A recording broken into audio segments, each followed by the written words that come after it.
Motor Week 92, television's automotive magazine, is made possible by funding from the Corporation for Public Broadcasting and by the financial support of viewers like you. Your host from Motor Week 92, John Davis. Well, hello and welcome again to Motor Week 92. We're glad to have you with us. Believe it or not, this is the new Mazda 929.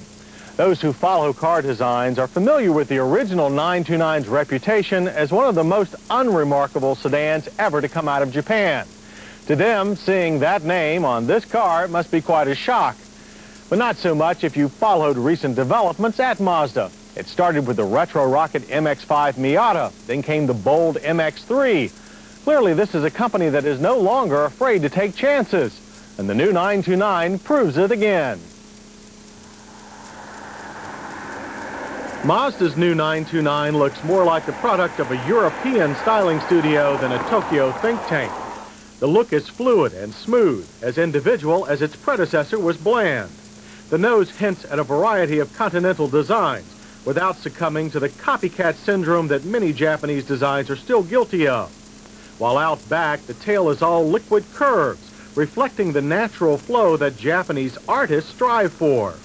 This elegant shape rides on a new rear-drive platform with a 112.2-inch wheelbase. The long wheelbase naturally means a big, airy cabin, but it's the interior styling that will really catch your attention.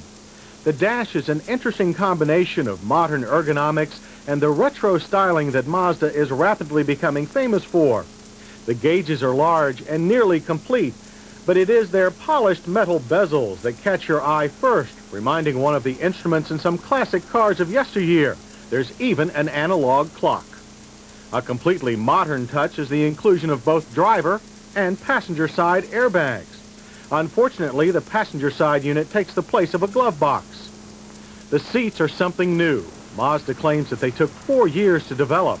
Be that as it may, they do achieve their stated purpose of delivering good all-around support while leaving the shoulders free for movement. 8-way power adjustments for the driver are standard. To compensate for the lack of a glove box, storage space is provided by a large compartment in the center console. Artful dash switches, like those of the automatic climate controls, are well marked. Unfortunately, they are stretched to reach from the driver's seat unless you're tall. But form matches function in the location of the stereo. It's set at the top of the center console, and its controls are clear and well organized. Our car's optional compact disc changer resides in the trunk. And unlike most Japanese cars, the trunk and gas door releases are conveniently positioned on the driver's door. But the most unusual feature of the 929 is its sunroof. It houses a solar cell array, which both recharges the battery and runs fans to keep the car ventilated when parked in hot weather.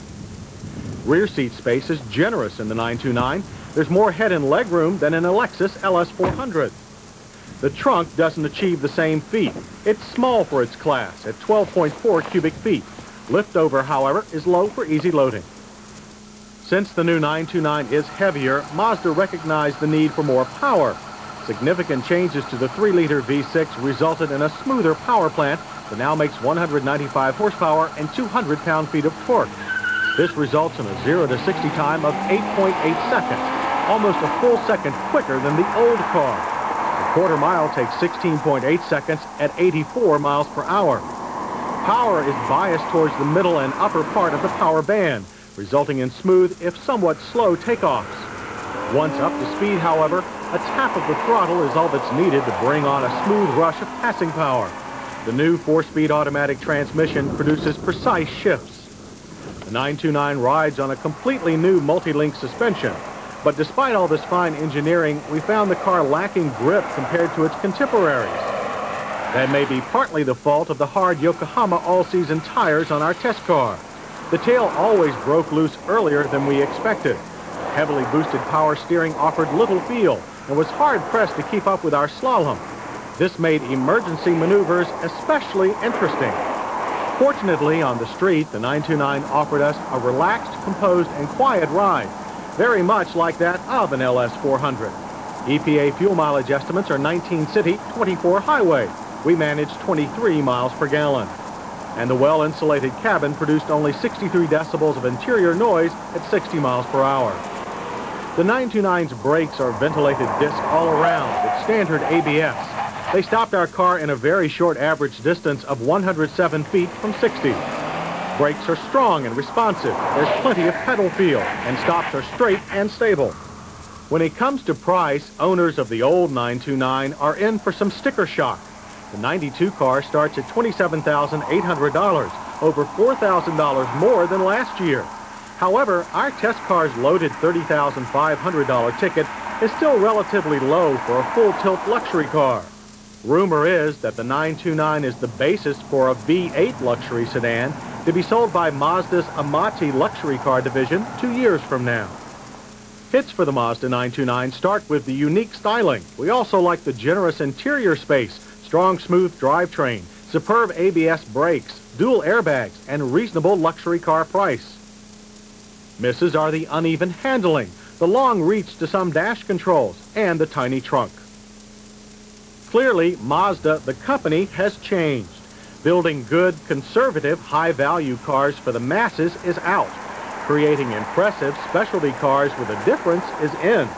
The Miata, the MX-3, our 929, and a trio of new sports coupes and sedans coming this spring all confirm it. Mazda knows that to succeed in the future, a car company must stand alone in the crowd. Their individualistic approach looks like the right move at the right time, and the new 929 displays the result like a work of art.